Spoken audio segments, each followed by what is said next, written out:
Atenció, perquè en aquesta biblioteca del campus universitari de Sabadell és en la que més es lliga de tota Catalunya. Què és el que passa així dins? Què és el que sucede, Francisco Alberto? A tarda oberta anem a fer un reportatge de rigurosíssima investigació periodística per tal de saber qué es lo que acontece en este templo de la lectura, la seducción y la lujuria. Me miro al pasar.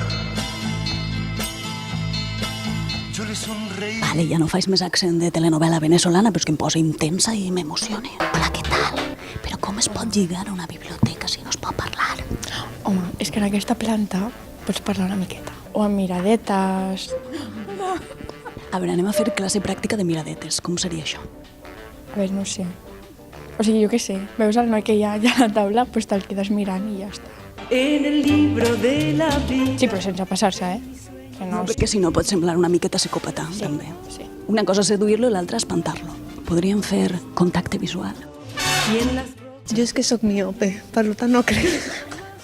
Però les miopes diuen que tenen com la vista, la mirada interessant, no? Perquè fan així, però no saps si estàs conquerint-lo o és que no t'hi veus. És que no veig. Perquè això és com l'antítesi d'una discoteca, no? La gent està estudiant, no hi ha música, no hi ha beguda, no... Exactamente, la gente está acostumbrada a ligar a una discoteca, pero en las bibliotecas también se puede ligar. Juegas con otros factores. ¿Con qué factores juegas tú?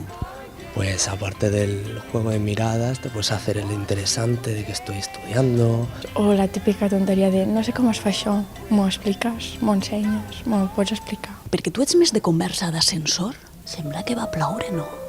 O que es facin els interessants. M'encanta Dostoyevsky, com la seva literatura és capaç d'aprofundir en l'existencialisme i la psicologia. Creo que sería un poco más de la segunda opción. Las conversaciones de ascensor son muy incómodas. Què és el que llegiu, què és el que mengeu, què respireu, que teniu les hormones revolucionades? Què passa, sí? Pues no en tinc ni idea. Com no sigui el que venguin a les màquines, no ho sé. Com que és una facultat petita, la gent es coneix tothom amb tothom i llavors és més fàcil.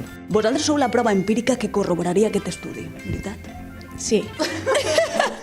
Estábamos en una sala y al lado nuestra había una sala con chicos, que hay un agujerito que conecta las dos salas. Y entonces le enviamos el papelito con un avioncito, se lo enviamos. Y empezó la conversación ahí. Què us diuen? Preguntaban qué estábamos estudiando. Y al final nos dijeron para quedar y tal, pero es va quedar intent, això, no va triomfar.